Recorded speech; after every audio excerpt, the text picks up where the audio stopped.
My name is Lee Wen. I was born in Singapore in 1957. When I went to school, all the students called me Simon. I was known as Simon Lee Wen. In Chinese, Wen means culture actually. It means 文化, or 斯文, that means a gentleman.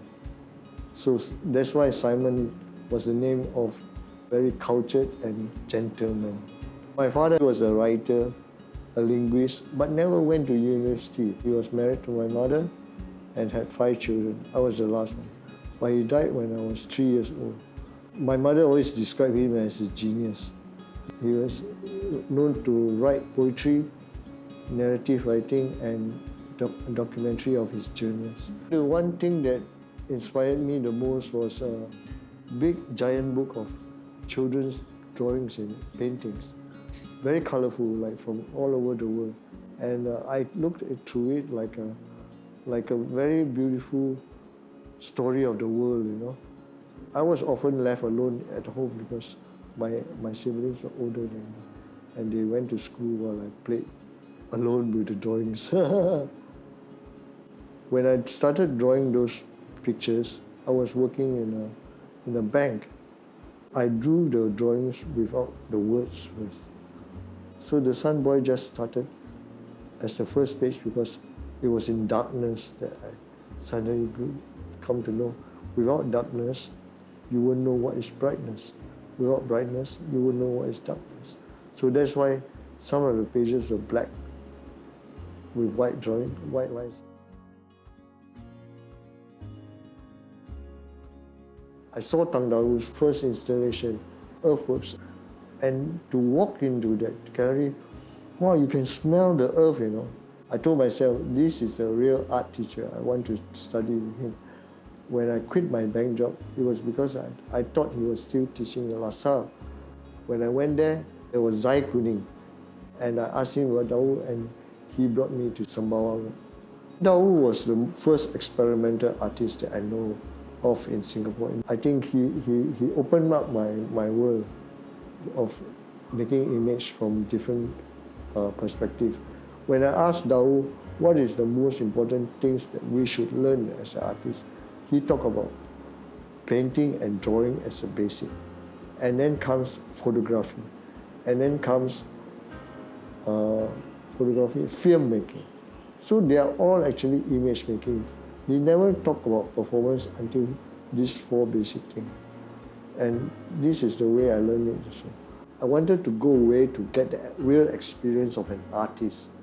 Because I felt, Singapore, we don't have the kind of experience that they have. So I wanted to see what it's like living there as an artist. The school that I went to actually had very good teachers, you know. So you are seeing people who have already experienced living as an artist, and they were not just teachers, they were practicing artists. So to me, that is very valuable. It was only in London that I manifested, the first one. I've organized a day of performance for my school.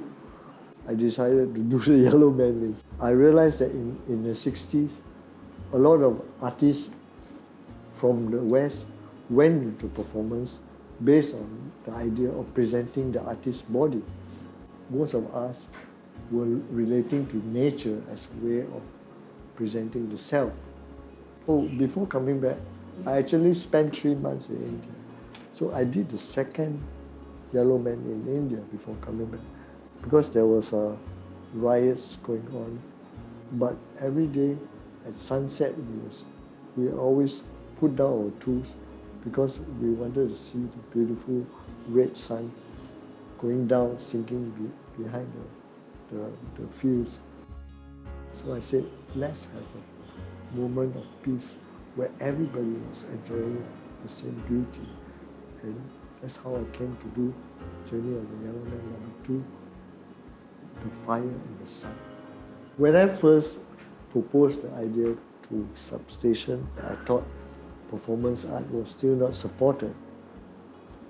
I didn't know that behind the scenes, I think they were preparing to make a change at the time. So I proposed Strange Fruit, talking about the issues of non-funding performance. Lee Weng Choi, he asked me, Do you know that there is a title of a jazz song by Billie Holiday? Although I know it's a very sad story, I'm actually drawing out the pain in the tongue-in-cheek way, just like this woman, Billie Holiday. You know, she's a very beautiful woman too, but deep down inside, she is feeling that pain. And I think it came out so wonderful in this song that she's remembered for that. And that's where the parallel comes in. You see, in Chinese, there's a saying, 活到老学到老. You live until you're old and you study until you're old, because there's endless things to learn. There's never enough, because human mind is only as good as yesterday, in the sense that you must keep on moving in order to keep being strong.